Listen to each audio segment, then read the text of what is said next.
Salve! E aí, conforme prometido, estamos de volta aqui com os nossos vídeos no canal Na Cara do Gol. E hoje a gente vai falar sobre Zico, Galinho de Quintino, maior ídolo da história do Flamengo. Mas antes, aquele lembrete, inscreva-se no canal, compartilhe os nossos vídeos, chame seus amigos, convide, diga que você tem aqui mais uma força, mais um canal, mais um motivo de entretenimento sobre futebol e as coisas do seu clube e as notícias e, evidentemente, um pouco da história do futebol. Na última segunda-feira, dia 4 de maio, eu fiz uma live com o Zico, Galinho de Quintino, maior ídolo da história do Flamengo, um ídolo que transcende essa coisa de clube. É um dos poucos ídolos que consegue ter fãs de outros clubes, de outras paixões. Zico não é só ídolo do Flamengo, ele tem fãs no Vasco, no Botafogo, no Fluminense, no Corinthians, no mundo inteiro. Afinal de contas, sempre foi um profissional muito correto, embora tenha jogado só no Flamengo, no Brasil. Depois saiu para jogar no Japão, saiu para jogar na Itália, mas no Brasil só jogou no Flamengo. O Zico me contou muitas histórias. Eu, nesse tempo todo de jornalismo, entrevistei Zico dezenas de vezes e ele sempre teve muita facilidade para se expressar sobre qualquer assunto. Mas um tema passava despercebido, até que mais recentemente eu tive a oportunidade de conversar com ele a respeito, e nessa live que fizemos no Instagram no dia 4 de maio, ele explicou com mais detalhes o que tinha acontecido. O Zico quase deixou de ser o Zico. Ou seja, nós quase não tivemos a oportunidade, por pouquinho, não tivemos a oportunidade de não conhecer o ídolo Zico. De que maneira? O Zico tinha tido, ele e a família Antunes, duas decepções.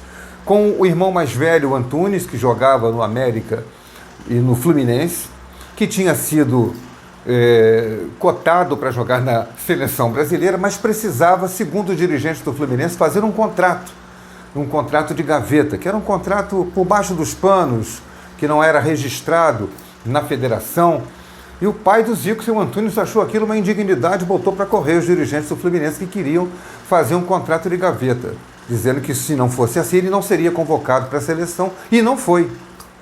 Em 69 para 70, o outro grande astro de futebol da família Antunes, o Edu, também vivia uma fase excepcional, jogando demais pelo América. No campeonato de 69, a Taça Brasil, tinha sido eleito pelos cronistas esportivos o melhor jogador no Brasil. Era uma carta certa na convocação da seleção. Primeiro era o Saldanha, em 69, depois, em 70, era o Zagallo. Entretanto, Edu não foi chamado. E olha que foram chamados jogadores como o Dario, que pese ter sido um grande artilheiro, não engraxava a chuteira do Edu em termos técnicos, né? Edu era um grande craque, fazia gols, dava passes, participava do jogo intensamente e era um cracaço, e o Edu não foi convocado. E aí a família Antunes já tinha essas duas decepções. Quando chegou em 71, o Zico, com 18 anos, jogando uma barbaridade, já subindo para o time profissional do Flamengo, vinha sendo cotado para jogar na seleção olímpica, que jogaria a Olimpíada de Munique em 72. Só que Zagallo, em 71, saiu do Botafogo, depois da Copa do Mundo, Brasil campeão do mundo, o Tri de 70, né? Essa grande conquista do Brasil aqui, o tricampeonato do México. E o Zagallo foi para o Flamengo, levou vários jogadores do Botafogo, que tinham sido jogadores dele. Entre eles, o Rogério, ponta direita, o Paulo César Caju, levou o Chiquinho, vários jogadores, Moreira, levou vários jogadores para o Flamengo. E o Zico, com 18 anos, ficou sem espaço. Zagallo falou, você vai voltar para o juvenil, para ficar lá mantendo a forma e tal, crescendo, aprimorando seus conhecimentos de futebol, e depois, mais tarde, você volta para o profissional. Só que, com isso, o Zico perderia essa continuidade de jogos para ele envergar a camisa da seleção. Antoninho, que era o técnico da CBD na época, a seleção brasileira, da seleção de novos do Brasil, disse que ele ficasse na equipe juvenil jogando para não perder o ritmo. E ele foi artilheiro do Campeonato Carioca, Flamengo campeão carioca, mas quando saiu a convocação para a Olimpíada de 72, o nome do Zico não estava. E ele, muito decepcionado, voltou para casa, falou com o pai Antunes que não queria mais saber de futebol, o futebol não gostava da família Antunes, já tinha tido uma grande decepção com o Antunes, uma grande decepção com o Edu, e agora a decepção era com ele, Zico. E ele não queria mais jogar futebol, ia seguir os conselhos do pai de estudar para uma outra profissão.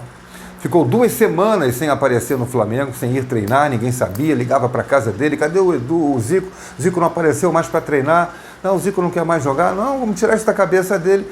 E só quem conseguiu convencer o Zico a voltar ao Flamengo, a voltar a treinar no Flamengo, foram os seus irmãos exatamente, Antunes e Edu, os mais velhos, que disseram a ele, olha, o Flamengo não tem nada com isso, você tem categoria, você tem capacidade de chegar mais longe do que nós chegamos, o futebol está mudando, outras características estão aparecendo e você ainda vai ser feliz. E aí o Zico, com muito custo, acabou atendendo ao apelo dos irmãos e voltou ao Flamengo. Depois que voltou ao Flamengo, ele conseguiu retomar a carreira, se tornar o grande ídolo do Flamengo e se tornar um grande ídolo até da seleção brasileira e do futebol brasileiro como um todo. Essa história foi contada pelo Zico na nossa live, quando ele, descontraídamente, falou sobre as grandes conquistas e as grandes perdas da vida dele. E a maior perda da vida dele, futebolisticamente, não foi aquela, como a gente pode imaginar, da Copa do Mundo de 86, quando ele perdeu o pênalti durante o jogo contra a França. O jogo foi para a disputa de pênaltis, ele fez o gol de pênalti, mas o Brasil acabou perdendo. Talvez se tivesse feito o gol durante o jogo, com a bola rolando, o Brasil tivesse passado pela França e ido adiante para ganhar aquele Mundial de 86 no México. Mas aí é uma suposição. Então essa não foi a maior decepção do Zico. A maior decepção foi essa de 72, quando ele acabou preterido, não sendo convocado para disputar os Jogos Olímpicos de Munique. O Zico, ao longo da carreira, fez 831 gols. Todos registrados aqui neste caderno. Arthur Antunes Coimbra. Só existem 2 exemplares desse caderno. Um está aqui com esse amigo de vocês e o outro está com meu amigo, jornalista também, radialista, Iata Anderson.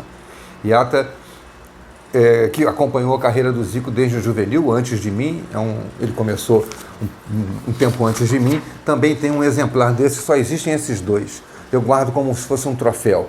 O Zico me deu quando encerrou a carreira, registrando todos os seus 831 gols, todos oficiais. Há inclusive uma relação aqui de jogos de gols não computados, porque foram amistosos sem expressão, amistosos de equipes amadoras ou contra equipes amadoras. Aqui ele registra os gols no Flamengo, como juvenil, como profissional, como jogador de seleção e como jogador das equipes por onde passou, sobretudo o Sumitomo, o primeiro, depois se transformou no Kashima Antlers do Japão, Kashima Antlers, que é essa equipe aqui. Essa camisa me foi presenteada pelo Zico, também depois de algum tempo em que ele encerrou a sua carreira e acabou se transformando num verdadeiro manager do clube, uma espécie de diretor emérito, e função que exerce até hoje. Ao Zico, as minhas homenagens, rendo sempre, e acho que o torcedor brasileiro também. E espero que vocês curtam mais essa, que foi uma das muitas histórias vividas por ele, o grande craque do Flamengo. Não se esqueça de se inscrever no canal, avisar aos seus grandes amigos, aos seus colaboradores, as pessoas que estão com você.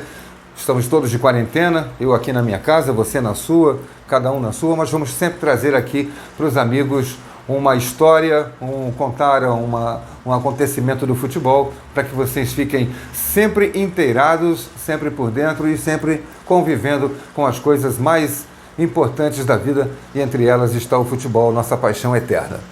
Tá certo assim? Até o próximo vídeo e vamos em frente, porque você fica na cara do gol. Até a próxima.